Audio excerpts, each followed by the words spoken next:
आज हम करेंगे द्विवेदी युग के नेक्स्ट क्वेश्चंस। दिवस का अवसान समीप था, गगन था कुछ लोहित हो चला, तरु शिखा पर थी अब राजधी कमलिनी, कुल बल्लभ की प्रभा। यह पंक्तियाँ किस में से हैं? प्रिया प्रवास। प्रिया प्रवास किसकी रचना है? अयोध्या सिंह उपाध्याय हरिओत जी की है। इसमें 17 सरग हैं। 1914 में यह लिखी गई थी। इसी के लिए इनको मंगला प्रसाद पारितोषिक मिला था। यह खड़ी बोली की प्रथम महाकाव्य है। इसमें जो कृष्ण जी हैं उनके बचपन से लेकर मथुरा तक जाने का वर्णन है। इसमें जो राधा है वह एक शिक्षिका सेविका के रूप में वर्णन है उसका।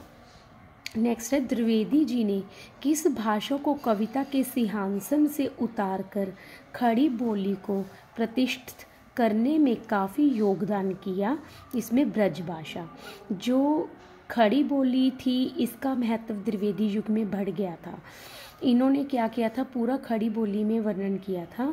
जो भारतेंदु युग था उसमें खड़ी बोली आ तो गई थी किंतु फिर भी ब्रज भाषा का ज़्यादा महत्व था। चिरगांव किस कवि का जन्म स्थान है? मैथिली शरण गुप्त जी का। नेक्स्ट है, प्रिया प्रवास किसकी रचना है? अभी हमने किया है, अयोध्या सिंह उपाध्याय हरिओत जी की है। रंग में भंग मैथिली शरण गुप्त जी की है। पथिक राम नरेश त्रिपाठी जी की है। मृत्युंजय हरिओत जी की है। रचना काल की दृष्टि से निम्नलिखित कृतियों का सही अनुक्रम क्या है? इसमें जो प्रिया प्रवास है यह इनका प्रथम महाकाव्य है। उसके बाद साकेत, तुलसीदास, कृष्णायन। नेक्स्ट है, करते तुलसीदास भी कैसे मानसनाद, महावीर का यदि उन्हें मिलता नहीं प्रसाद। यह मैथिली शरण गुप्त जी की रचना में से है, उनकी पंक्तियाँ हैं। वैदेही वनवास के लेखक कौन है? अयोध्या सिंह उपाध्याय हरिओत जी हैं। इनके 3 महाकाव्य थे, प्रिया प्रवास, पारिजात, वैदेही वनवास। नेक्स्ट है, आधुनिक हिंदी कविता में द्विवेदी युग का काल सीमा कब तक माना गया है? 1900 से लेकर 1918 तक का। कौन सा कवि द्विवेदी युग का नहीं है? इसमें प्रेमघन भी हैं। ये भारतेंदु युग के हैं।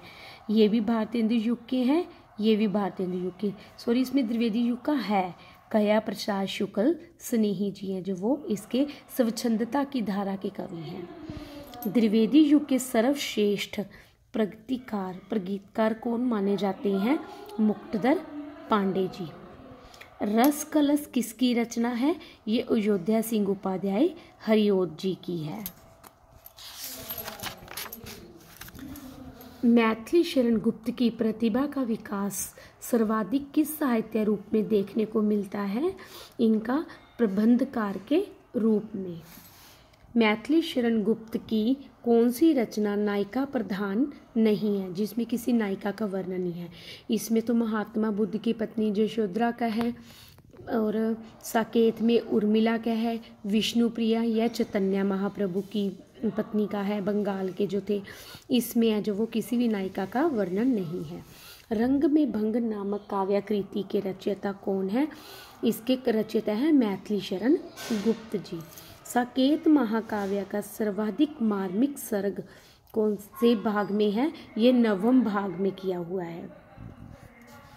नेक्स्ट है, अयोध्या सिंह उपाध्याय हरिओत द्वारा लिखित काव्य ग्रंथ कौन सा है? चोखे चोप दे, चुपते चोप दे, ये सब इनके हैं। पथिक है जो वो राम नरेश त्रिपाठी जी का था। नेक्स्ट है, द्विवेदी युग के संपूर्णतः प्रतिनिधि कवि कौन है?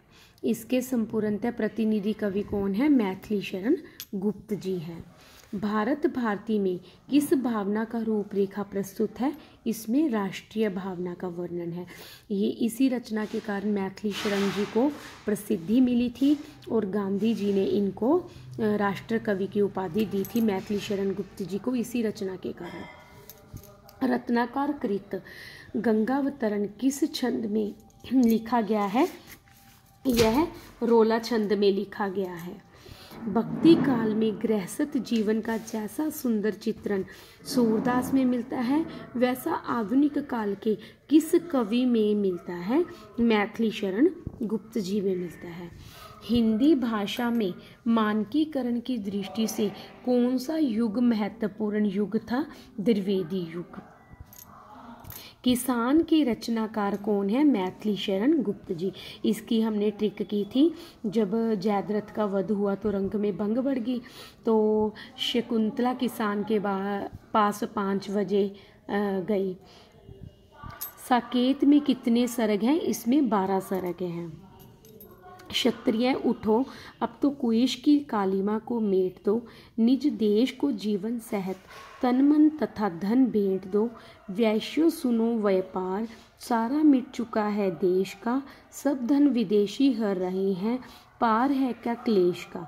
यह पंक्तियाँ किस रचनाकार की हैं? यह मैथिली शरण गुप्त जी की ही हैं। नेक्स्ट है, प्रिया की सूदी सी ये सरिताएं, ये कानन कांतार सुसज्जित, मैं तो नहीं किंतु है मेरा हृदय किसी प्रियतम से परिचित।